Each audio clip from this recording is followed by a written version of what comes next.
किसान और जिन। एक रहस्यमयी कहानी। गर्मियों के दिन थे।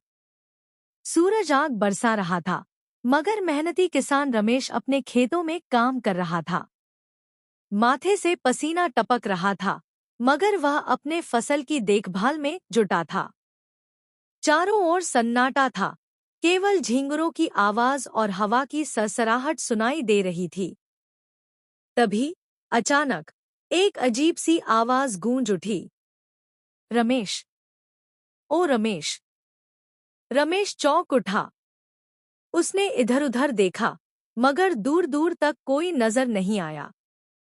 वह सोचने लगा कि शायद गर्मी के कारण वह भ्रम का शिकार हो रहा है।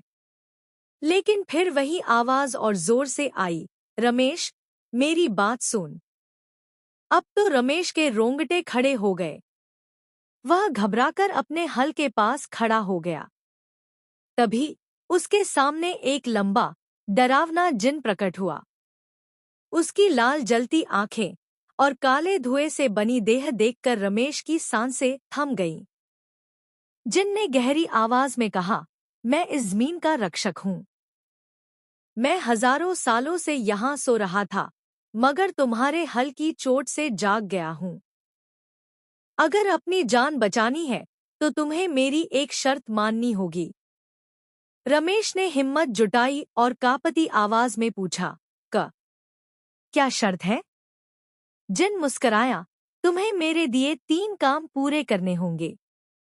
अगर एक भी काम में असफल हुए, तो तुम्हारी जान मेरी। रमेश के पास कोई और चारा नहीं था। उसने डरते-डरते हामी भर दी। पहला काम। जिन ने खेत के बीचों बीच एक विशाल चट्टान की ओर इशारा किया और कहा, इसे सूरज डूबने से पहले हटाओ। रमेश घबरा गया। इतनी बड़ी चट्टान को अकेले कैसे हटाएं? मगर उसने हिम्मत नहीं हारी। वह गांव गया, अपने बैलों को लाया और रस्सियों से चट्टान को खींचने लगा। घंटों की मेहनत के बाद सूरज डूबने से पहले चट्टान खेत से बाहर हो गई। दूसरा काम। अब जिन ने पास की नदी की ओर इशारा किया और कहा, इस नदी का सारा पानी खा दो। रमेश के लिए यह नामुमकिन था, मगर फिर उसे याद आया कि पास के पहाड़ों में कुछ सुराख हैं। उसने जल्दी से मिट्टी और पत्थरों से एक रास्ता बनाया, जिससे पानी दूसरी दिशा में बहने लगा। नदी लगभग सूख चुकी थी। जिनको अपनी आंखों पर यकीन नहीं हुआ। तीसरा और आखिरी काम। अब जिन गुस्से में था। उसने कहा, अगर तुम इतने चालाक हो, तो मुझे मेरी ही मुट्ठी में कैद करके दिखाओ। रमेश ने सोचा और फिर एक चाल चली। उसने जिन से कहा, अगर तुम सच में इतने तीसरा और आखिरी काम। अब जिन गुस्से में था। उसने कहा, अगर तुम इतने चालाक हो, तो मुझे मेरी ही मुट्ठी में कैद करके दिखाओ। रमेश ने सोचा और फिर एक चाल चली। उसने जिन से कहा, अगर तुम सच में इतने शक्तिशाली हो, तो खुद को छोटे कण में बदलकर इस बोतल में आकर दिखाओ।